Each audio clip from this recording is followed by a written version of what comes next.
Friends, कैसे हैं आप लोग। आपका स्वागत है हमारे यूट्यूब चैनल फोकस विद गुरुजी के ऊपर। दोस्तों, परीक्षा मंथन करंट अफेयर सीरीज़ चल रही है। इसका 2020 का करंट अफेयर हम लोग कवर कर रहे हैं, जनवरी से लेके मई 2020 तक का। लक्ष्य 2 नाम की परीक्षा मंथन की मैगजीन जिसको हम लोग कवर कर रहे हैं, ठीक है। ऑलमोस्ट हम लोग 2 सेगमेंट कवर कर चुके हैं, नेशनल इश्यूज़ और इंटरनेशनल इश्यूज़, राष्ट्रीय मुद्दे और अंतर्राष्ट्रीय मुद्दे। इसके ऊपर मेरे ख्याल से 10 उस वीडियो आ चुके हैं, 8-9 मतलब 9-10 वीडियो आ चुके हैं, 9 वीडियो आ चुके हैं, ठीक है। तो अगर आप लोग नहीं देखे हैं तो आप जाके प्लेलिस्ट पे हमारे देख सकते हैं। और दोस्तों, अगर आप पहली बार विज़िट कर रहे हैं तो आप जाके सब्सक्राइब करिए और बेल आइकन को इसलिए प्रेस कर दीजिए ताकि ऐसी आने वाली नोटिफिकेशन या जब भी मैं वीडियोस अपलोड करूं, कोई भी, चाहे करंट अफेयर का हो चाहे जो भी हो, जीएस का, तो आपको तुरंत आपको मैसेज चला जाए और आप उसको देख सकें। और दोस्तों, आए हैं, ठीक है, जितनी भी वीडियोस इसके परीक्षा मंथन के आए हैं उसका हमने पीडीएफ बना के टेलीग्राम पे मैं डाल दिया हो, और आप जाके वहाँ से डाउनलोड कर सकते हैं। टेलीग्राम का लिंक जो है डिस्क्रिप्शन में दिया गया है, आप वहाँ से जाके पूरे जितने पीडीएफ है आप वहाँ से डाउनलोड कर सकते हैं, ठीक है। तो दोस्तों, आज हम लोग शुरू करेंगे नया सेगमेंट, तीसरा सेगमेंट जो है वो है विधि एवं न्याय, लॉ एंड जस्टिस। तो दोस्तों, चलिए शुरू करते हैं। दोस्तों, पहला टॉपिक है आज का विधि एवं न्याय में, जो आज हम लोग कवर करेंगे, आंध्र प्रदेश और विधान परिषद। दोस्तों, अभी हाल ही में आंध्र प्रदेश गवर्नमेंट ने जो कि विधान परिषद जो है वहाँ का है, उसको कैंसिल करने के लिए, भंग करने के लिए, ख़त्म करने के लिए एक प्रस्ताव पारित किया था। उसी के ऊपर ये टॉपिक है, ठीक है। 2020 में, मतलब ये देखो दिया गया, इसमें आंध्र प्रदेश विधानसभा ने राज्य विधानमंडल के उच्च सदन जो विधान परिषद होता है उसको भंग करने के लिए एक प्रस्ताव पारित किया, ठीक है। इसके पश्चात राज्य सरकार ये प्रस्ताव संसद की स्वीकृति हेतु केंद्र सरकार के पास भेज देगी। दोस्तों, ये जो है विधान परिषद ख़त्म करने की बात क्यों की आंध्र प्रदेश गवर्नमेंट ने, इसके पीछे बहुत सारी वजह बताया गया है।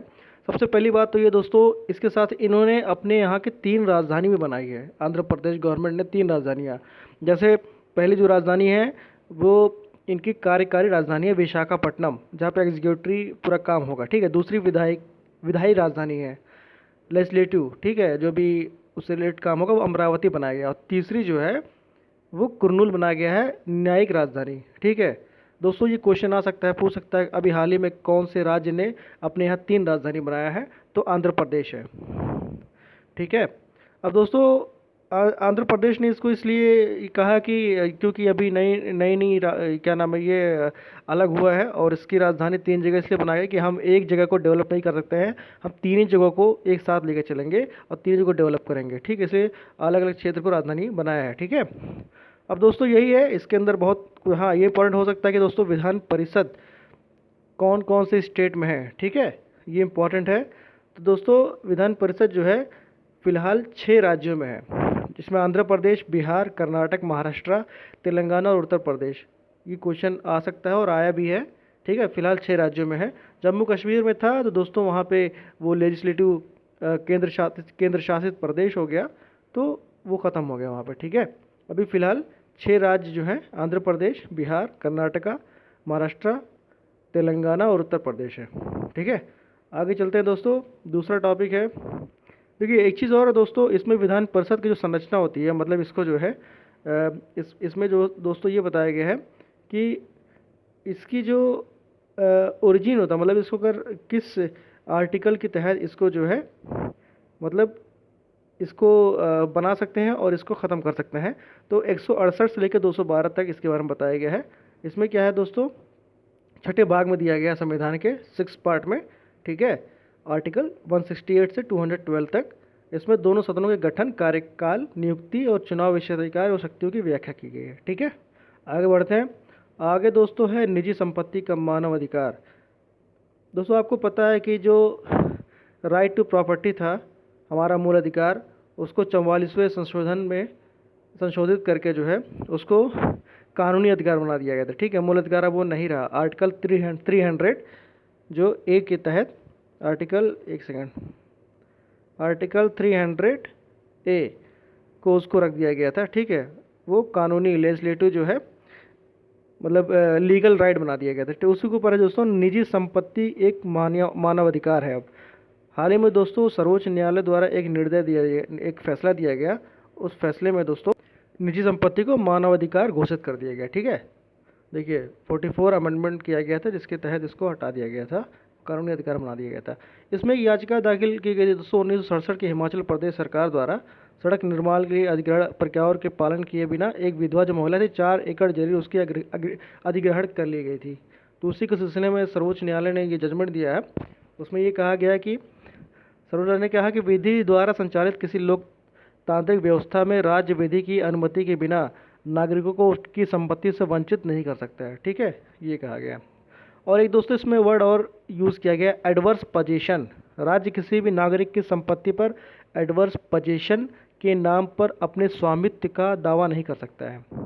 अब एडवर्स पोजीशन क्या है दोस्तों? एडवर्स पोजीशन एक शब्द है जिसका अर्थ होता है प्रतिकूल कब्जा। मतलब अगर कोई ज़मीन या मकान, ठीक है, अगर वो कानूनी तौर पे जो है वास्तविक उसको मालिक के बजाय किसी अन्य व्यक्ति को 12 वर्ष तक अधिकार रहा है, मतलब अगर कोई व्यक्ति 12 वर्ष तक वहाँ पे रह रहा है और उसका कोई मालिकाना हक नहीं जता रहा है, ठीक है, तो वो कानूनी तौर पे जो है उसके हक में चला जाएगा और वो मालिक हो जाएगा। मतलब इसमें ये बोला गया है कि अगर किसी ज़मीन या मकान पर उसके वैध या वास्तविक मालिक के बजाय किसी अन्य व्यक्ति का 12 वर्ष तक अधिकार रहा है और अगर वास्तविक या वैध मालिक ने अपनी अचल संपत्ति को दूसरे के कब्जे से बाहर वापस लेने के लिए 12 वर्ष के भीतर कोई कदम नहीं उठाया है, मतलब उसने क्लेम नहीं किया है, तो उसका मालिकाना हक जो होगा समाप्त हो जाएगा और उस अचल संपत्ति पर जिसने 12 वर्ष तक कब्जा कर रखा है उस व्यक्ति को कानूनी तौर पर मालिकाना हक दे दिया जाएगा। ठीक है, तो इसी के सिलसिले में जो है ये जजमेंट आया था। इसी के तहत जो सर्वोच्च न्यायालय ने उसने एक फ़ाइन लगाते हुए हिमाचल प्रदेश सरकार को 1 करोड़ रुपए का मुआवजा प्रदान करने का आदेश दिया। और दोस्तों इसी के साथ साथ सर्वोच्च न्यायालय ने कहा कि राज्य सरकार ने जब अपीलकर्ता की ज़मीन का अधिग्रहण किया था तो उस समय संविधान के अनुच्छेद 31, क्योंकि राइट टू प्रॉपर्टी की बात की गई थी, अनुच्छेद 31 में मतलब मेंशन किया गया था उसको। ठीक है, अनुच्छेद 31 के अंतर्गत निजी संपत्ति का अधिकार एक मौलिक अधिकार था। उस वक्त ये अधिग्रहण किया गया था हिमाचल प्रदेश के द्वारा, तो उसी पर इन्होंने फाइन लगाया है और बोला कि भाई मानवाधिकार है निजी संपत्ति। ठीक है, आगे देखते हैं। अब देखिए उस संपत्ति का अधिकार ये मैंने आपको बता ही दिया 44वें संशोधन में 1978 में जो है इसको जो है 300A आर्टिकल जो है विधिक अधिकार बनाया गया था। ठीक है, आगे दोस्तों एक टॉपिक है दोस्तों गर्भपात संबंधी नियम। जो गर्भपात संबंधी जो नियम उसमें कुछ बदलाव किए गए हैं। क्या बदलाव है? बदलाव है दोस्तों कि केंद्रीय मंत्रिमंडल ने चिकित्सा गर्भपात संशोधन विधेयक medical termination of pregnancy amendment bill 2020 को मंजूरी दे दी, जिसमें गर्भपात की सीमा मतलब 20 सप्ताह पहले थी उसको 24 सप्ताह तक बढ़ा दिया गया। ठीक है, इसका उद्देश्य जो है गर्भपात अधिनियम medical termination of pregnancy act 1971 को संशोधित किया जाएगा। अब इसमें क्या प्रावधान है दोस्तों? प्रावधान ये है कि 20 सप्ताह के बजाय अभी 24 सप्ताह कर दिया गया है। ठीक है, इसमें मतलब सरकार ये कहना कि ये वृद्धि प्रजनन में महिलाओं के अधिकारों को बढ़ाने के उद्देश्य की गई है। बस यही है इंपॉर्टेंट इसमें दोस्तों, और कुछ खास तो है नहीं इसमें। इसका बैकग्राउंड की बात करें दोस्तों तो बैकग्राउंड की बात करें दोस्तों, स्वास्थ्य और परिवार कल्याण मंत्रालय महिलाओं को सुरक्षित गर्भपात सेवाएं उपलब्ध कराने और चिकित्सा क्षेत्र में प्रौद्योगिकी के विकास को ध्यान में रखते हुए विभिन्न हितधारकों और मंत्रालयों के साथ बृहद विचार विमर्श करने के बाद गर्भपात कानून से संशोधन का प्रस्ताव किया है। ठीक है, आगे बढ़ते हैं दोस्तों। अगला टॉपिक है दल बदल कानून की समीक्षा, anti defection review of anti defection law. दोस्तों इसमें 2-3 चीज़ें बड़ी इंपॉर्टेंट है। सबसे पहले एंटी डिफेक्शन लॉ, दल बदल कानून है क्या, तो इससे रिलेटेड हम देख लेते हैं। एंटी डिफेक्शन लॉ जो है दल बदल कानून, वो हमारा शेड्यूल जो अनुसूची है 10 में इसका जिक्र किया गया है, पहली बात। दूसरी चीज़ ये कि इसको जो है अमेंड किया गया था 52nd संशोधन जो हुआ था, 52वां संशोधन हुआ था, उसमें इसको अमेंड करके एंटी डिफेक्शन लॉ बनाया गया था। ठीक है, और इसमें होता क्या है वो मैं आगे चल के बताऊंगा। बस ये 2-3 चीज़ याद रखिएगा। 52nd अमेंडमेंट था और शेड्यूल 10 में जो है इसका जिक्र आता है। अनुसूची जो 10 है इसमें दल बदल कानून से संबंधित बात की गई है। ठीक है, अब टॉपिक क्या न्यूज़ में क्या था दोस्तों, 21 जनवरी 2020 को दोस्तों सर्वोच्च न्यायालय ने संघीय संसद से दल बदल कानून की समीक्षा एवं संसद सदस्यों विधानसभा सदस्यों की आयुक्ता के निर्णय हेतु एक स्वतंत्र न्यायाधिकरण की सिफारिश की। मतलब इसमें ये कहा कि सर्वोच्च न्यायालय जो है सिफारिश किया केंद्र और मतलब क्या नाम है इसके समीक्षा हेतु जो दल बदल कानून है दोस्तों, आजकल बड़ा इश्यूज चल रहा है, ठीक है, इसको लेकर। तो उसी से रिलेटेड जो है सर्वोच्च न्यायालय ने संघीय संसद जो पार्लियामेंट है उससे मतलब उन्होंने सिफारिश किया था कि इसके ऊपर स्वतंत्र न्यायाधिकरण बनाने की बात की गई कि आप जो है एक इंडिपेंडेंट ट्रिब्यूनल बनाइए, ठीक है। इन्होंने तर्क ये दिया था, तर्क की बात की जाए तो सर्वोच्च न्यायालय ने ये तर्क दिया कि भाई ऐसा है कि संसद या विधानसभा अध्यक्ष किसी न किसी राजनीतिक दल से संबंधित होते हैं, ठीक है। इसलिए कई बार वे संसद या विधानसभा सदस्यों की आयुक्ता के संदर्भ में पूर्वाग्रह के शिकार हो जाते हैं। इसीलिए सर्वोच्च न्यायालय के अनुसार संसदीय न्यायाधिकरण के लिए सरकार को संविधान संशोधन के बारे में सोचना चाहिए। इस न्यायाधिकरण की अध्यक्षता उच्चतम या उच्च न्यायालय के किसी अवकाश प्राप्त मुख्य न्यायाधीश द्वारा ही की जा सकती है, ठीक है। एंटी डिफेक्शन क्या लॉ है मैं आपको बता दिया हूँ, देख लेते हैं इसमें। देखिए वही बताया, 52वां संशोधन था 1985 में, 10वीं अनुसूची में इसको रखा गया है। इस कानून के तहत संसद या विधानसभा के सदस्य को निम्नलिखित स्थितियों के मद्देनज़र संसद या विधानसभा का अध्यक्ष अयोग्य घोषित किया जा सकता है। अब इसका बैकग्राउंड भी जान लीजिए दोस्तों, साथ साथ आपका ये एक समझ लीजिए पॉलिटी का एक क्वेश्चन तैयार हो जा रहा है जो अक्सर आता रहता है। अब दोस्तों कौन लोग होते हैं वो जिनको मतलब इसके तहत एंटी डिफेक्शन लॉ के तहत उनके ऊपर जो कार्रवाई की जाती है। तो पहला है दोस्तों जिसको अयोग्य घोषित किया जा सकता है, तो पहला है यदि किसी राजनीतिक दल का सदस्य जो है स्वेच्छा से राजनीतिक दल की सदस्यता छोड़ देता है तो उसको अवैध घोषित किया जाता है। दूसरा है किसी राजनीतिक दल के विप, एक विप होता है दोस्तों, पार्टी द्वारा इशू की जाती है, अपना अपना अलग अलग विप होता है, अपनी अपनी पार्टी का रूल्स रेगुलेशन की बात करता है। तो उसी के द्वारा जो दिशा निर्देश जो होता है ना उसके विरुद्ध अगर कोई मतदान देता है और मतदान में उपस्थित रहता है तो वो जो है अयोग्य घोषित किया जाता है, या दल बदल उसके ऊपर कार्रवाई की जाती है। तीसरा है निर्दलीय सदस्य अगर किसी पार्टी से किसी विशेष राजनीतिक दल की सदस्यता जो है ग्रहण कर लेता है, अगर मेंबरशिप ले लेता है वो, ठीक है। ये 3 चीज़ें हैं, ध्यान रखिएगा। अक्सर ये घुमा के क्वेश्चन स्पेशली यूपीएससी में कंसेप्चुअल वे में क्वेश्चन पूछ लिया क्वेश्चन किसी निर्दलीय सदस्य द्वारा किसी विशेष राजनीतिक दल की सदस्य ग्रहण करने, ठीक है, कर लेता है। जब दूसरा क्वेश्चन रहेगा कि आपका अगर कोई दल किसी राजनीतिक दल का सदस्य स्वेच्छा से राजनीतिक दल के सदस्य छोड़ लेता है। अब इनमें से इसके ऊपर एंटी डिफेक्शन लॉ के तहत, दल बदल कानून के तहत क्या ये कथन दोनों सही हैं, ABCD नॉन ऑफ दी करके दे देगा तो दोनों कथन सही हो जाएगा यहाँ पे। तो ये थोड़ा सा ध्यान से रखिए, पढ़िएगा, इसको समझ में मतलब अंडरस्टैंड हो जाए क्या है क्या नहीं। अगला टॉपिक है दोस्तों कर्नाटक का अंधविश्वास विरोधी अधिनियम।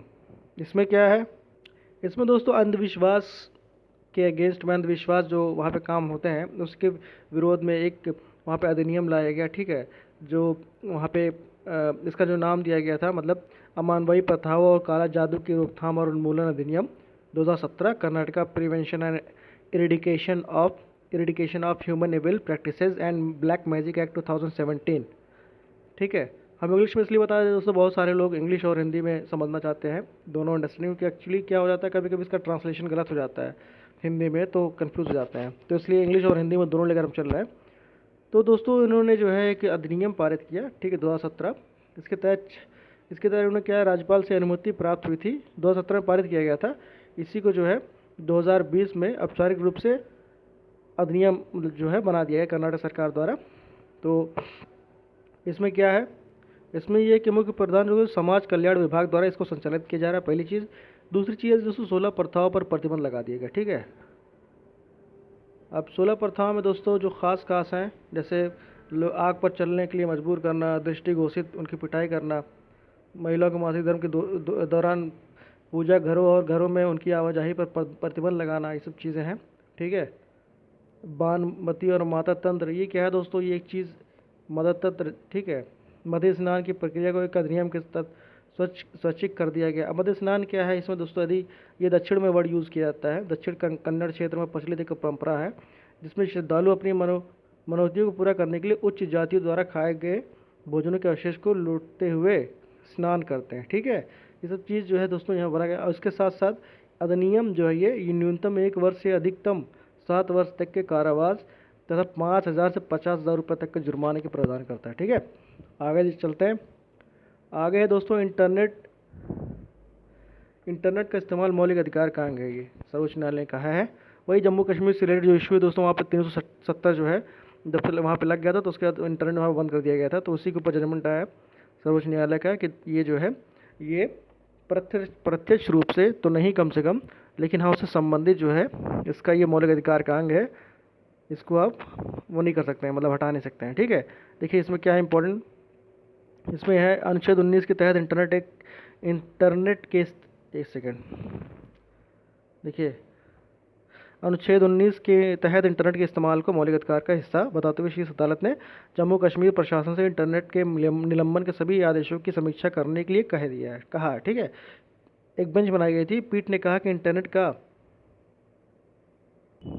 इंटरनेट का जो उपयोग करना है कुछ प्रतिबंधों के साथ संविधान का अनुच्छेद 19 के तहत एक मौलिक अधिकार है और प्रेस की स्वतंत्रता एक अत्यंत महत्वपूर्ण और पवित्र अधिकार है। सर्वोच्च न्यायालय के अनुसार इंटरनेट का अधिकार प्रत्यक्ष मौलिक अधिकार तो नहीं परंतु अन्य मौलिक अधिकार का माध्यम ज़रूर है। ठीक है, ये न्यूज़ में था दोस्तों, ध्यान रखिएगा। अब क्योंकि 5 अगस्त को दोस्तों यहाँ पे जम्मू कश्मीर प्रदेश में संविधान का अनुच्छेद 370 के तहत जो मिला विशेष दर्जा वापस लिए जाने के बाद केंद्र सरकार के इस फैसले को चुनौती देते हुए विभिन्न याचिकाओं पर सुनवाई करते हुए शीर्ष न्यायालय ने यह फैसला दिया था। ठीक है,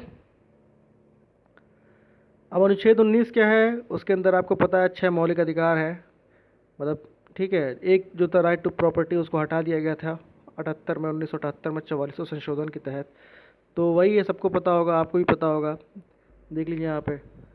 ठीक है, 19 ABCD जो है right to speech, assembly, association, ठीक है, मूवमेंट, रिजाइडिंग, मतलब यही सब चीज़ें हैं। संपत्ति का अधिकार 19F जिसको हटा दिया गया, ये जो है हटा दिया गया था। ठीक है दोस्तों, ये जो है संपत्ति का अधिकार जो है ये आपका 1978 में 44 संशोधन के तहत जो है इसको लीगल एड बना दिया गया था।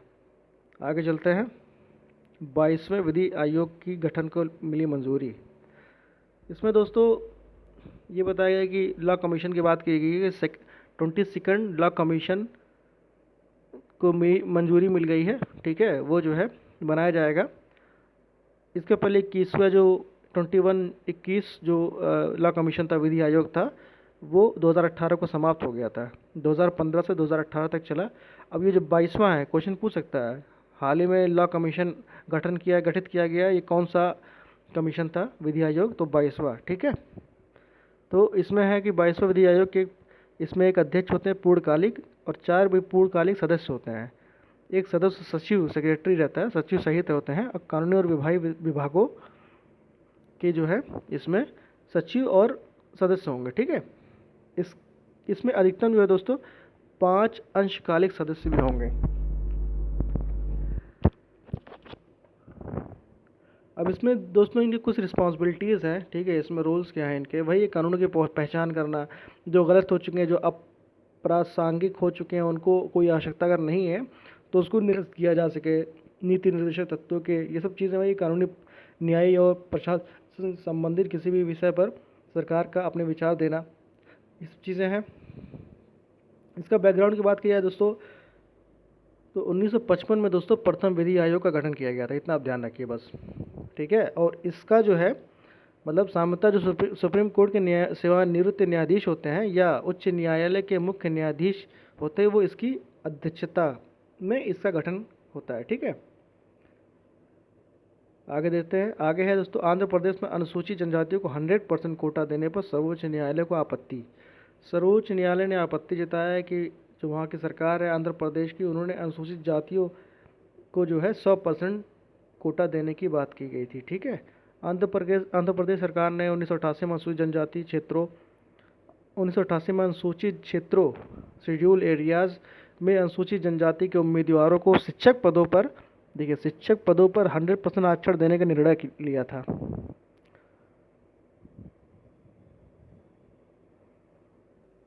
इसके तहत दोस्तों सरकार की अधिसूचना द्वारा आंध्र प्रदेश में अनुसूचित जनजाति को 100% आरक्षण दिया गया।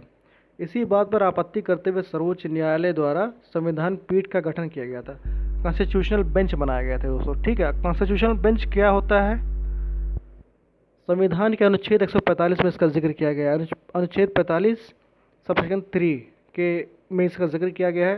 संविधान की व्याख्या के मतलब नियतार्थ में यदि विधि का कोई सारवार प्रश्न शामिल हो, ठीक है, अगर कानूनी से रिलेटेड कोई अगर क्वेश्चन मार्क है तो इसका निश्चय करने के लिए अनुच्छेद 143 के अधीन मामलों की सुनवाई के प्रयोजन के लिए संवैधानिक पीठ या कॉन्स्टिट्यूशनल बेंच का गठन किया जाता है। ठीक है, जिसमें दोस्तों न्यूनतम 5 होते हैं और उससे ज़्यादा भी हो सकता है। जैसे इसके न्यूनतम 5 न्यायाधीश शामिल होंगे, परंतु इसमें 5 से अधिक न्यायाधीश भी हो सकते हैं। जैसे केशवानंद भारती केस आया था दोस्तों,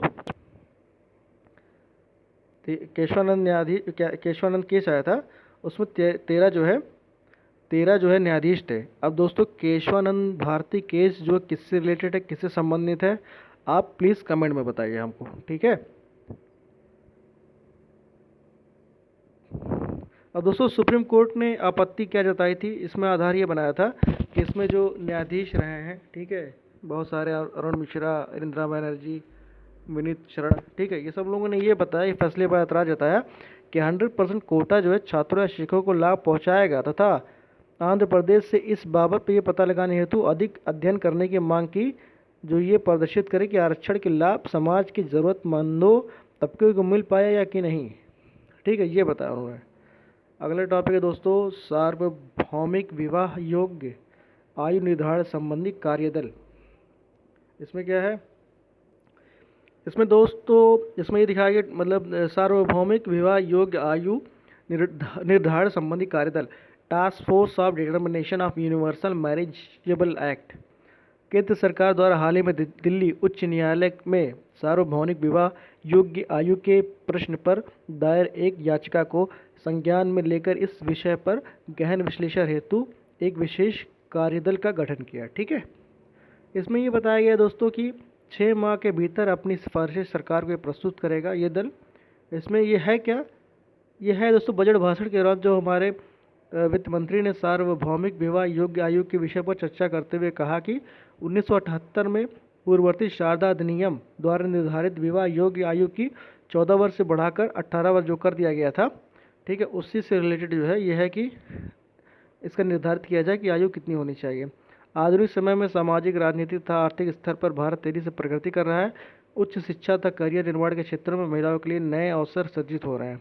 ठीक है, इसलिए जो है ये जो एज की बात की जा रही है, इसमें ये बताया गया कि ये याचिका जो दाखिल की गई, इसमें बताया गया कि दावा किया गया कि पुरुषों और महिलाओं के विवाह की न्यूनतम आयु में अंतर रूढ़िवादी पितृसत्तात्मक मान्यताओं पर आधारित था। ये जो याचिका दाखिल की गई थी उसी में दावा किया गया था। इसका कोई वैज्ञानिक साक्ष्य नहीं है, ये बताया जा रहा है। और इसी के साथ ही याचिका में महिलाओं के विवाह हेतु निर्धारित 18 वर्ष की आयु का विरोध किया गया है इस याचिका में। ठीक है, और उसे पुरुषों के विवाह हेतु निर्धारित आयु के समान करने की मांग की गई है। बैकग्राउंड की बात की जाए दोस्तों तो नेटिव मैरिज एक्ट आया था, ठीक है, जिसमें प्रथम प्रयास जो है बाल विवाह के ऊपर किया गया था। 1872 में देसी विवाह अधिनियम नेटिव मैरिज एक्ट लाया गया। उसके साथ साथ सम्मति आयोग अधिनियम आया था, एज कंसेंट एक्ट, जिसमें जो है दोस्तों पारसी समाज के सुधारक थे वी.एम. मालाबारी का ये प्रयत्न था, ये जो है उनका एक समझ लीजिए कि एक उनका इनिशिएटिव था, उनका प्रयत्न था जो 1891 में पारित किया गया था, जिसमें क्या कहता 12 वर्ष से कम आयु की कन्याओं के विवाह पर रोक लगा दी गई थी। ये सब बहुत इंपॉर्टेंट क्वेश्चन है दोस्तों, ध्यान रखिए। अक्सर ये क्वेश्चन पूछ सकता है कि एज कंसेंट एक्ट क्या था, या एज कंसेंट एक्ट में दोस्तों मतलब कब पारित हुआ, तो 1891, क्या इसके फीचर थे, ये सब चीज़ें बहुत इंपॉर्टेंट है। इसको आप सही से समझ लीजिए ताकि आप इसको मेंस में भी लिख सकते हैं। शारदा अधिनियम एक्ट तो आपको पता ही है 1930 में पारित किया गया था। 18 वर्ष से कम आयु के बालक तथा 14 वर्ष से कम आयु की बालिका के विवाह को अवैध घोषित कर दिया गया था, इलीगल। ठीक है, और दोस्तों इसमें ये कहा गया था, और इसके साथ साथ बाल विवाह निरोधक अधिनियम भी आया था। ठीक है, बाल विवाह प्रतिषेध अधिनियम भी 2006 में भी आया था। इसमें 21 वर्ष से कम आयु के पुरुष और 18 वर्ष से कम आयु के महिला को विवाह के बाल विवाह के रूप में परिभाषित किया गया, मतलब इसको बाल विवाह मतलब कहेंगे, ठीक है, अगर इससे कम एज में 21 और 18 से, 21 पुरुषों के लिए और 18 महिलाओं के लिए। अब दोस्तों वैधानिक प्रावधान की बात की जा रही है तो इसमें वर्तमान में पुरुषों और महिलाओं के लिए विवाह योग्य जो न्यूनतम आयु हो आपको पता ही है 21 वर्ष और 18 वर्ष है, ठीक है। विवाह की न्यूनतम आयु एज ऑफ मैगोनिटी जो है ऐसे भिन्न है लिंग तरह से। इंडियन मेजोरिटी एक्ट के अनुसार 1875 के अनुसार एक व्यक्ति जो 18 वर्ष का हो जाता है वो एडल्ट हो जाता है, वयस्क प्राप्त कर लेता है। अगला टॉपिक है दोस्तों पुलिस कमिश्नरी सिस्टम। अब पुलिस कमिश्नरी सिस्टम क्या है, इसको हम मोटे मोटे वर्डों में बता देते हैं दोस्तों कि पुलिस कमिश्नरी सिस्टम अगर कहीं लग जाता है दोस्तों तो वहाँ के जो पुलिस जो प्रशासन है, ठीक है, वो जो रिपोर्ट वहाँ पे कमिश्नरी मतलब जो कमिश्नरी के अंडर में आ जाता है, कमिश्नर वहाँ पे डील करता है लॉ एंड ऑर्डर, तो डायरेक्टली पुलिस कमिश्नर जो है रिपोर्ट सीधे सरकार को करता है, ठीक है।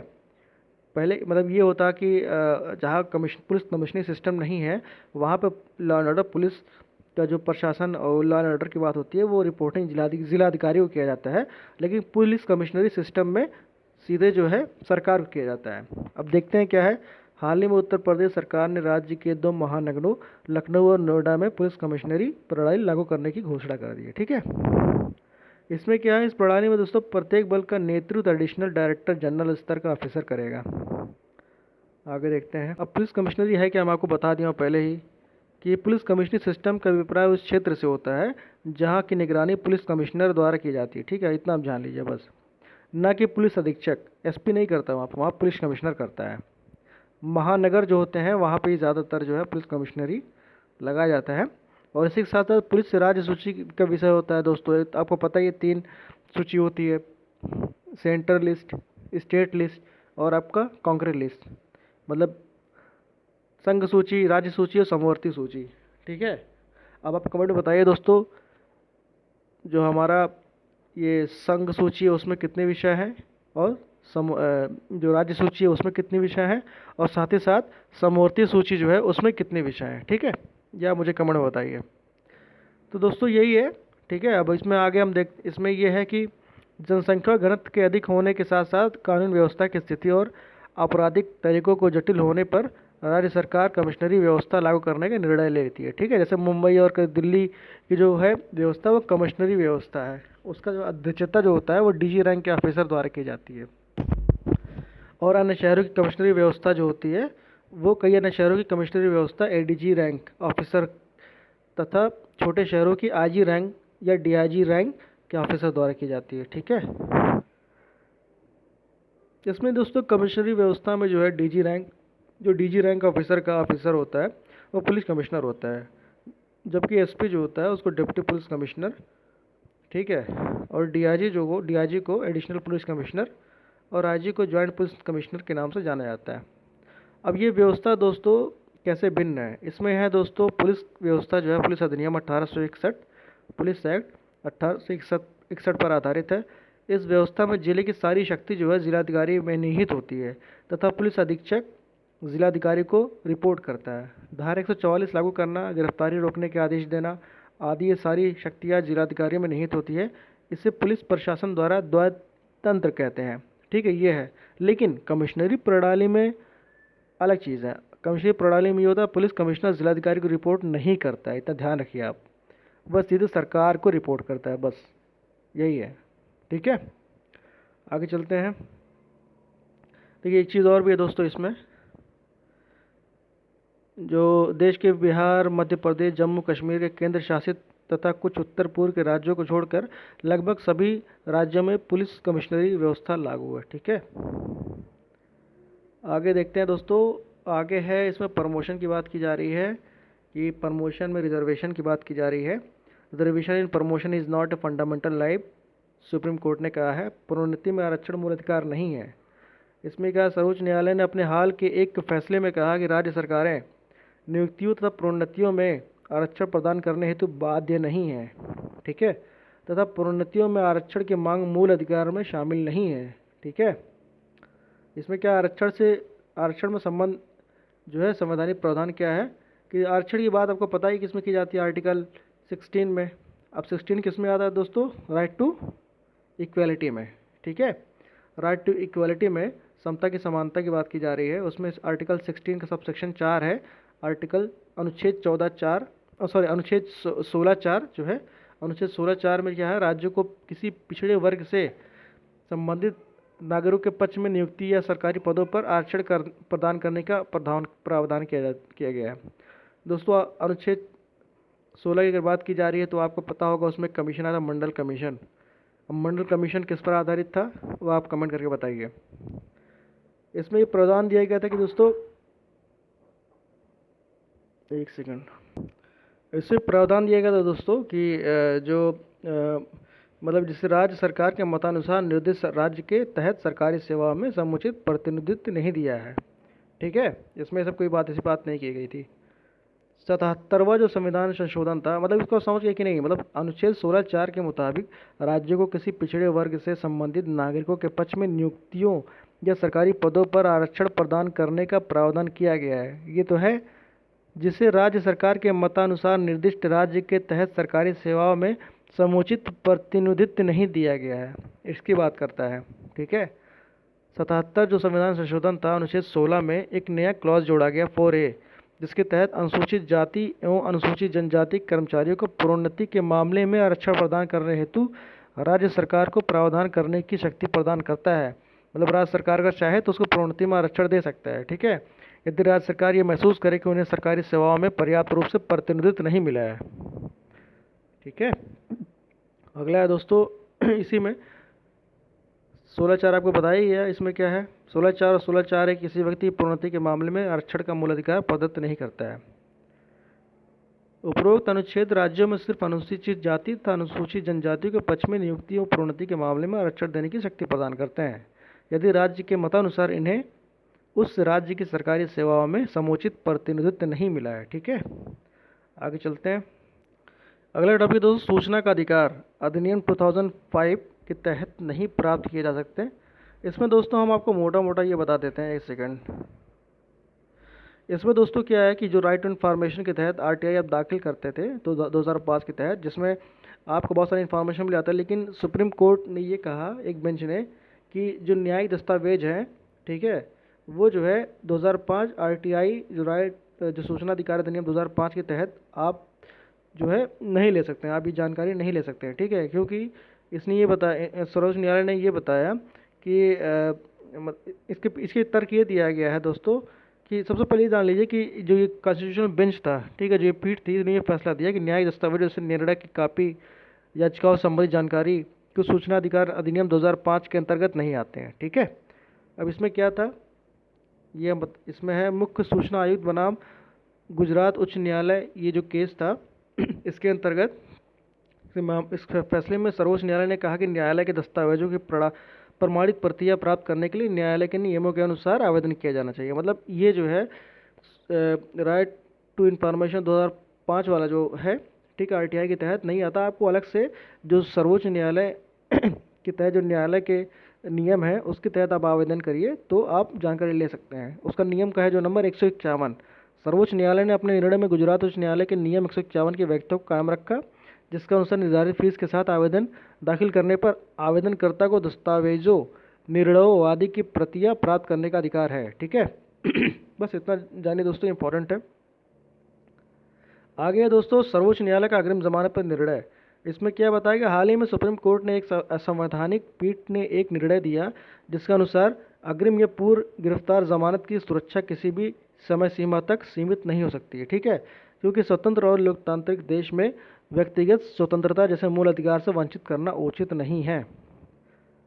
अब अग्रिम जमानत क्यों है, ये देखिए सब बैकग्राउंड अगर आप जानने की कोशिश करेंगे तो अग्रिम जमानत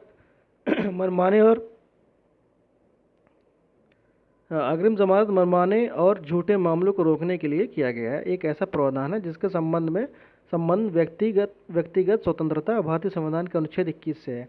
अग्रिम जमानत का प्रयोग भारतीय संविधान के अनुच्छेद 22 के तहत में किया जाता है। अग्रिम जमानत है क्या दोस्तों, भारतीय आपराधिक कानून के तहत आपराधिक प्रक्रिया संहिता के धारा 438 के अंतर्गत अग्रिम जमानत का प्रावधान है। विधि आयोग लॉ कमीशन ने अपनी जो 41वीं रिपोर्ट थी इसमें इस प्रावधान को आपराधिक प्रक्रिया संहिता में सम्मिलित करने की अनुशंसा की थी। ठीक है, यह प्रावधान किसी व्यक्ति को गैर जमानती अपराध करने के आरोप में गिरफ्तारी के पूर्व जमानत लेने की अनुमति देता है। अब है दोस्तों ये सब ठीक है, जमानत रद्द करने के प्रावधान धारा 493 अग्रिम जमानत को रद्द करने से संबंधित है। निर्णय करता था संवैधानिक भावना को पूरा करना, इस प्रावधान का प्रयोग भारतीय संविधान का अनुच्छेद 21 और 22 के तहत में पूर्ण करता है। अब इसकी दोस्तों अगर बैकग्राउंड की बात की जाए तो इसके 2-3-4 केसेस आए थे। गुरुबख्श सिंह सीबियावाद, इसमें ये बताया गया था कि दोस्तों अग्रिम जमानत पर रोक नहीं लगाई जा सकती है, परंतु न्यायालय ने जमानत की शर्तों को तय कर सकता है। ठीक है। दूसरा था सलाउद्दीन बनाम महाराष्ट्र राज्य विवाद 1995, इसमें अग्रिम जमानत के प्रावधान को एक समय सीमा में सीमित किया जा सकता है, ये बताया गया 1995 में आया था। तीसरा था महत्रे केस 2010, इस मामले में न्यायालय ने निर्णय दिया था कि अग्रिम जमानत की समय सीमा पर रोक लगाई जा सकती है। चौथा था सुशीला अग्रवाल बनाम दिल्ली राज्य, इसमें ये कहा गया था कि दोस्तों अग्रिम जमानत सीमित समय के लिए नहीं है। अग्रिम जमानत के मुद्दे पर न्यायालयों का एक अलग दृष्टिकोण है, अतः इसे संवैधानिक पीठ द्वारा व्याख्यायित करने की आवश्यकता उत्पन्न हुई। ठीक है। और इसी के साथ साथ जो ये अभी केस आया था, ये यहाँ पर केस था गुजरात बनाम मुख्य सूचना आयुक्त बनाम गुजरात उच्च न्यायालय का था। ठीक है। उत्तर प्रदेश में अग्रिम जमानत, उत्तर प्रदेश 2019 में अग्रिम जमानत व्यवस्था फिर से लागू कर दी गई। गौरतलब है कि देश में आपातकाल के दौरान इंदिरा गांधी सरकार ने ये व्यवस्था समाप्त कर दी थी। इस हेतु दंड प्रक्रिया संहिता आईपीसी 1973 में अग्रिम जमानत संबंधी धारा 438 को लागू किया गया। ठीक है। बहुत डीपली इसलिए आपको हम पढ़ा रहे हैं कि मेंस के पॉइंट ऑफ व्यू से भी ज़्यादा इंपॉर्टेंट है, नहीं तो आप मोटा दोस्तों ये ध्यान रखिए कि मतलब ये जो है जो आपको अग्रिम ज़मानत क्या होता है। ठीक है। ये किन परिस्थितियों में दिया जा सकता है और अभी जजमेंट क्या आया है, बस ये इम्पॉर्टेंट है, इससे ज़्यादा प्रीलिम्स के पॉइंट ऑफ व्यू से ज़्यादा इम्पॉर्टेंट नहीं है, ये मेंस के पॉइंट ऑफ व्यू से ज़्यादा है। आगे देखते हैं। अगला दोस्तों सरोगेसी विनियम अधिनियम 2020, सरोगेसी रेगुलेशन बिल 2020। अब सरोगेसी है क्या दोस्तों? सरोगेसी दोस्तों एक मतलब समझ लीजिए कि ये निसंतान दंपति को बच्चे के लिए जो है दोस्तों एक नियम है कि आप सरोगेसी करा के आप बच्चे को ले सकते हैं। ठीक है। उसी के तहत एक नियम पास किया गया 2020।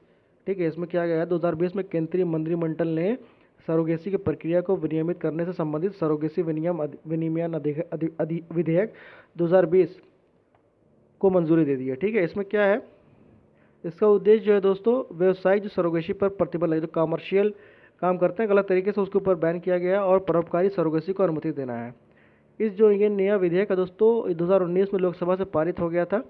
2019 में संशोधित संस्करण है और 2019 में राज्यसभा प्रवर समिति जो सेलेक्ट कमेटी को भेज दिया गया था। मंत्रिमंडल द्वारा विधेयक को मंजूरी देने से पहले राज्यसभा की सेलेक्ट कमेटी की सभी सिफारिशों को शामिल किया गया। ठीक है। इसमें दोस्तों क्या मानव भ्रूण की बिक्री और खरीद सहित वाणिज्यिक सरोगेसी मतलब कमर्शियल सरोगेसी को जो निषिद्ध मतलब खत्म किया गया, बैन हो गई है, और निसंतान दंपतियों को नैतिक सरोगेसी की शर्तों को पूरा करने पर ही सरोगेसी की अनुमति दी जाएगी। ठीक है। ये है ये जो नया विधेयक है दोस्तों, मतलब इसमें जो बात की गई थी 2019 के विधेयक के करीबी रिश्तेदारों वाले खंड को हटा दिया गया। ठीक है। ये इंपॉर्टेंट पॉइंट है। अब ये विधेयक किसी इच्छुक महिला को सरोगेट मदर बनने की अनुमति देता है, जिससे विधवा और तलाकशुदा महिलाओं के अलावा निसंतान भारतीय जोड़ों को लाभ प्राप्त हो। ठीक है। और इसके अलावा इसके अंतर्गत जब क्या प्रावधान किए गए हैं, ये प्रावधान ये है कि सरोगेसी संबंधित प्रभावी विनियमन सुनिश्चित करने के लिए जो केंद्रीय स्तर पर क्या है, राष्ट्रीय surrogacy board, national surrogacy board, और राज्य स्तर पर राज्य सरोगेसी बोर्ड का गठन का प्रावधान करता है।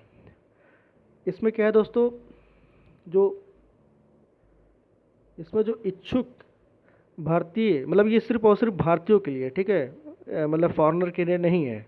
पहली चीज़ तो ये विधेयक जो है इच्छुक भारतीय निसंतान विवाहित जोड़े जिनकी उम्र 23 से 50 महिला के लिए और पुरुष के लिए 26 से 55 वर्ष की हो, परोपकारी सरोगेसी की अनुमति देता है। ठीक है।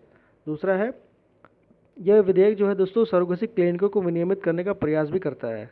सरोगेसी या इससे संबंधित प्रक्रियाओं को पूरा करने के लिए देश में सभी सरोगेसी क्लिनिकों का उपयुक्त प्राधिकारी द्वारा पंजीकृत होना आवश्यक है। और इसके अतिरिक्त दोस्तों विधेयक यह भी सुनिश्चित करता है कि इच्छुक दंपति किसी भी स्थिति में सरोगेसी से पैदा हुए बच्चों को छोड़े नहीं और नवजात बच्चा का सभी अधिकारों का हकदार होगा जो एक प्राकृतिक बच्चे का जो प्राकृतिक बच्चों को उपलब्ध होते हैं। ठीक है, मतलब एक नॉर्मल बच्चे की तरह उसको भी पूरा हकदार अधिकार मिलेगा। इस विधेयक में यह भी नियत है कि लिंग चयन नहीं किया जाता है, सरोगेसी की प्रक्रिया में किसी भी प्रकार का लिंग चयन नहीं किया जा सकता है। ठीक है, ये बहुत इंपॉर्टेंट चीज़ है। ये विधेयक सरोगेट मदर के लिए बीमा कवरेज का भी विभिन्न सुरक्षा उपायों का भी प्रावधान करता है। ठीक है, इसमें क्या है, मदर के लिए प्रोत्साहित बीमा कवर जो बात करता है, इसमें बात करता है कि हाँ 16 महीनों से बढ़ाकर 36 महीने कर दिया गया है। ठीक है, ये विधेयक जो है निसंतान दंपतियों को अपने सरोगेसी की प्रक्रिया से पहले आवश्यकता और पात्रता का प्रमाण पत्र प्रस्तुत करना अनिवार्य बनाता भी है। मतलब विदाउट डॉक्यूमेंटेशन और सही तरीके से डॉक्यूमेंटेशन के बिना आप सरोगेसी नहीं करा सकते हैं। दोस्तों 22वां भारतीय विधिक आयोग, मतलब वही 22nd लॉ कमीशन की बात करता है। अभी हम लोग इसके बारे में बात किए हैं, तो आगे बढ़ते हैं।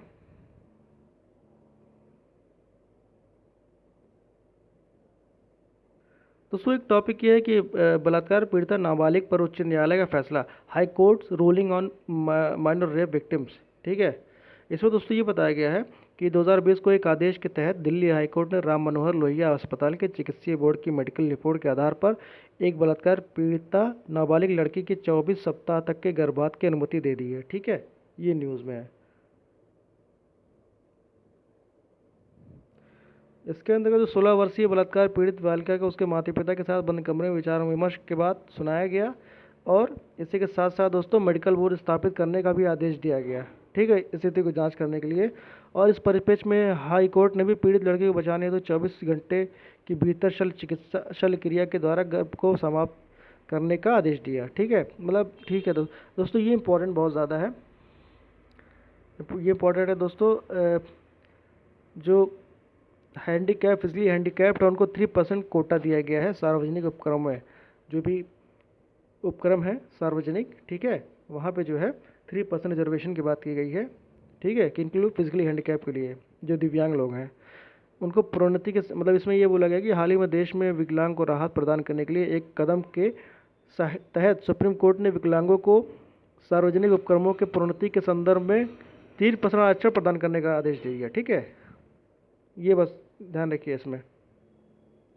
अब दोस्तों कुछ वन लाइनर है, बहुत इंपॉर्टेंट है कुछ, उसको आप देख लेते हैं हम। विधि एवं न्याय के संबंध में कुछ प्रीलिम्स के पॉइंट ऑफ व्यू से वन लाइनर क्वेश्चन बन सकते हैं। इसमें दोस्तों पहला है पंजाब का, पहला क्या मतलब, ये मतलब पॉइंटेड है, पंजाब का राइट टू बिजनेस विधेयक। पंजाब विधानसभा द्वारा एक बिजनेस विधेयक पारित किया 2020 का दोस्तों। इसमें ये बताया गया कि इस विधेयक का मुख्य उद्देश्य जो था वो सूक्ष्म लघु और मध्यम उद्योग, micro small and medium enterprises क्षेत्र के लिए व्यापार में आसानी को सुनिश्चित करना। ठीक है, ये ध्यान रखिएगा। और दोस्तों इसके तहत एक मतलब उद्योग निदेशक के नेतृत्व में राज्य नोडल एजेंसी के मार्गदर्शन में काम करने के लिए डिप्टी कमिश्नर की अध्यक्षता में जिला ब्यूरो ऑफ एंटरप्राइज से इन प्रिंसिपल की मंजूरी के बाद ही कोई एमएसएमई स्थापित की जा सकती है। ठीक है, अगला दोस्तों जो मतलब संविधान में दोस्तों ऑक्सफोर्ड हिंदी वर्ड ऑफ 2019 घोषित कर दिया गया। इसमें ऑक्सफोर्ड यूनिवर्सिटी प्रेस इस द्वारा संविधान कॉन्स्टिट्यूशन शब्द को ऑक्सफोर्ड हिंदी वर्ड ऑफ 2019 के रूप में नामित किया गया। ठीक है, जो कि 2019 में लोकतंत्र, धर्मनिरपेक्ष, न्याय, स्वतंत्र, समानता और बंधुत्व के मूल्यों को संविधान के आधार पर रखा गया। ठीक है, अगला टॉपिक है दोस्तों शाहीन, ये जो इशू चल रहा था शाहीन बाग। ठीक है, एक सेकंड, शाहीन बाग से रिलेटेड जो इशू चल रहा था उसके ऊपर हम लोग ज़्यादा ध्यान नहीं देंगे। ये सब प्रदर्शन वगैरह कर रहे थे सीए के अगेंस्ट में। ठीक है, यहाँ पे ये बताया गया कि मतलब शाहीन बाग के मामले में सुप्रीम कोर्ट ने संजय हेगड़े, साधना रामचंद्रन और वजाहत हबीबुल्ला मतलब एक मध्यस्थता कराने के लिए शाहीन बाग भेजा गया था। ठीक है, जिसमें वो आंदोलनकारी थी। उद्देश्य भी महिला आंदोलनकारियों द्वारा जाम किए गए थे रास्तों को खुलवाना था ताकि लोगों को आने जाने में सुविधा का सामना ना करना पड़े। ठीक है, ये सब यहाँ पे बातें की गई है, तो इसके ऊपर ज़्यादा ना फोकस करते हुए देखिए अगला टॉपिक है दोस्तों, महामारी रोग संशोधन अध्यादेश। पैंडेमिक, जो कोरोना की वजह से पैंडेमिक WHO ने घोषित किया था, इसमें बताया गया केंद्रीय मंत्रिमंडल द्वारा 23 फरवरी 2020 को स्वास्थ्य कर्मियों की सुरक्षा हेतु, मतलब जो हेल्थ हमारे वर्कर थे उनके सपोर्ट के लिए महामारी रोग अधिनियम 1897 में संशोधित किया गया। ठीक है, उसमें अमेंडमेंट करके महामारी रोग संशोधन अध्यादेश 2020 को पारित किया गया। ठीक है, पैंडेमिक एक्ट डिजीज 2020 को मंजूरी प्रदान की गई, जिसमें यह फैसला कोरोना वायरस महामारी के दौरान जो स्वास्थ्य हमारे कर्मी होते हैं उन पर हमले को ध्यान में रखते हुए ले लिया गया कि उन पर हमले अगर होंगे या होते हैं अगर, तो उसके ऊपर ये एक ऐसा एक्ट था जो बनाया गया, जो इस अध्यादेश में स्वास्थ्य कर्मियों के साथ हिंसक कृत्य या इससे सहयोग करने पर 3 महीने से 5 वर्ष तक की कैद तथा 50,000 से 2 लाख रुपए तक के जुर्माने का प्रावधान किया गया है। ठीक है, मतलब हेल्थ वर्कर के ऊपर अगर आप गलत तरीके से कोई हिंसक गतिविधि में रहता है और कुछ भी करता है, उसके ऊपर जुर्माने के साथ साथ कैद का भी प्रावधान इसमें किया गया। 3 से 5 वर्ष की कैद या 50,000 से 2 लाख तक की जुर्माना, जो डिजीज़ मतलब इसे महामारी रोग संशोधन अध्यादेश 2020 के तहत ये किया गया है प्रावधान, जो कि संशोधित रूप है आपका 1897 महामारी रोग अधिनियम का। अगला टॉपिक है ग्राम न्यायालय। इसमें दोस्तों सर्वोच्च न्यायालय ने 8 राज्यों के ऊपर फाइन लगाया है जुर्माना, इसलिए कि उन्होंने ग्राम न्यायालय जो है बनाया नहीं, ग्राम न्यायालय स्थापित नहीं किया। ठीक है, जो इसके ऊपर एक याचिका दाखिल जो की गई थी, इसके ऊपर गैर सरकारी संगठन था national federation of society for fast justice, इन्होंने एक याचिका दायर की थी। उस सिलसिले में जजमेंट देते हुए जो है सुप्रीम कोर्ट ने जो है फाइन जो है लगाया। इसके तहत केंद्र, राज्य और केंद्र शासित प्रदेशों को नोटिस जारी किया, ठीक है, किया था, और प्याज जारी करने के समय केवल 208 ग्राम न्यायालय कार्य कर रहे थे, जबकि 12वीं पंचवर्षीय योजना के मुताबिक देश में 2500 ग्राम न्यायालयों की आवश्यकता थी। ठीक है दोस्तों, आवश्यक कार्रवाई न करने वाले राज्यों में जैसे जो है 8 राज्य की बात की जो की जा रही है, जिसमें फाइन लगाया गया है असम, चंडीगढ़, गुजरात, हरियाणा, उड़ीसा, पंजाब, तेलंगाना और पश्चिम बंगाल शामिल है। ठीक है, इनके ऊपर 1 लाख रुपए का जुर्माना लगाया गया। और दोस्तों इसी के साथ साथ सर्वोच्च न्यायालय ने ग्रामीण क्षेत्रों में गरीब आबादी की न्याय तक पहुंच सुनिश्चित करने के लिए वर्ष 2008 में संसद द्वारा पारित एक अधिनियम के मद्देनज़र ग्राम न्यायालय स्थापित करने में विफल रहने के मामले में कई राज्यों और केंद्र शासित प्रदेशों पर भी जुर्माना लगाया। विधि और न्याय मंत्रालय ने न्याय प्रणाली को आम जनमानस के निकट ले जाने के लिए संविधान के अनुच्छेद 39 से, अब दोस्तों 39 से क्या है, ये फ्री लीगल एड की बात करता है। ठीक है, DPSP में directive principle of state policies, अगर आप पॉलिटी लेक्चर सीरीज़, अगर आप पॉलिटी जो है अच्छे तरीके से समझना चाहते हैं, बेहतर तरीके से, अगर कुछ कन्फ्यूज़न हो रही है तो आप पूरा प्लेलिस्ट में पढ़ा हुआ है, जाके पॉलिटी लेक्चर आप वहाँ से दे सकते हैं, डिस्क्रिप्शन में उसका लिंक मिल जाएगा। ठीक है दोस्तों, तो अनुच्छेद 39 से के अनुरूप ग्राम, ये क्वेश्चन भी आया था, जो अमेंडमेंट वाले क्वेश्चन है 43 से, ठीक है, अक्सर इस तरीके क्वेश्चन बन जाते हैं। तो 39 से के अनुरूप ग्राम न्यायालय अधिनियम 2008 संसद में पारित किया गया। इसके तहत 2 अक्टूबर 2009 से कुछ राज्यों में ग्राम न्यायालयों ने कार्य करना शुरू कर दिया। तो दोस्तों ये आज का रहा लेक्चर। ठीक है, इसी के साथ साथ हमने विधि एवं न्याय वाला जो सेगमेंट है पूरा कंप्लीट कर दिया परीक्षा मंथन का, और इसके साथ साथ हमारा पूरी तरीके से 3 सेगमेंट कंप्लीट हो गया है। राष्ट्रीय मुद्दे हो गया है, अंतर्राष्ट्रीय मुद्दे हो गए, और विधि और न्याय ये कंप्लीट हो गया है। अगला जो सेगमेंट आएगा वो रहेगा अर्थव्यवस्था, इकोनॉमी की बात करेंगे हम दोस्तों। इसी के साथ साथ पूरा करंट अफेयर की जो सीरीज़ चल रही है, हम जल्दी पूरी तरीके से अच्छे तरीके से समझा के, डिटेल में समझा के हम उसको कंप्लीट करेंगे दोस्तों। इसी के साथ साथ आपसे एक अपील भी है कि जिस तरीके से हम मेहनत कर रहे हैं और डेली बेसिस पे वीडियोस अपलोड कर रहे हैं, तो आप इसको ज़्यादा से ज़्यादा शेयर करिए, ठीक है, ताकि लोग इसको देख सकें। ठीक है, और PCS और बहुत सारे एग्ज़ाम, UPSC वगैरह एग्ज़ाम सामने हैं, 2-3 महीने बाकी हैं, 4 और 11 अक्टूबर को जो है प्रस्तावित है, तो इसको देख सकें और करंट अफेयर उनका सही तरीके से तैयार हो सके। खासकर हिंदी, ये जो विद्यार्थी हैं जो हिंदी में तैयारी कर रहे हैं, उनके लिए तो ये परीक्षा मंथन की करंट अफेयर बुक एक तरह से रामबाण ही है। तो दोस्तों आप इसको ज़्यादा से ज़्यादा शेयर करिए और लाइक करिए और कमेंट करिए, ठीक है। अगली वीडियो तक इंतज़ार करिए और सब्सक्राइब के साथ साथ बेल आइकन को ज़रूर प्रेस करिएगा ताकि हम जैसे वीडियो अपलोड करें और आपको तुरंत मिल जाए। तो दोस्तों चलिए अगले वीडियो में मिलते हैं। धन्यवाद।